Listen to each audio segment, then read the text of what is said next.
చంద్రబాబు ఆడుతున్నటువంటి నాటకంలో జగన్మోహన్ రెడ్డి హిందూ ద్వేషి అనేటువంటి ఒక బ్యాడ్ ఆలోచనతో ఆయన చేస్తున్నటువంటి ఈ ఘోర కలికి జగన్మోహన్ రెడ్డి గారు, రాజశేఖర రెడ్డి గారు చేసినంత మంచి హైందవ సమాజానికి ఒక్కటంటే ఒక్కటి కూడా చంద్రబాబు నాయుడు గారు చేయల.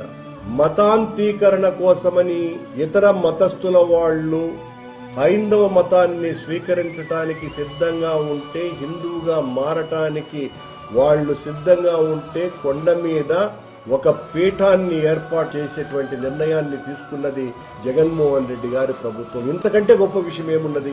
ఈ రోజున కింద అలిపిరి దగ్గర జరుగుతున్నటువంటి మొత్తం లోకంలో ఉన్నటువంటి భక్తులందరికీ కూడా స్వామివారి అనుగ్రహం లభించాలన్నటువంటి ఒక గొప్ప ఆలోచనతో శ్రీనివాస దివ్యానుగ్రహ హోమం నిరంతరాయంగా జరుపుతున్నది ఎవరు?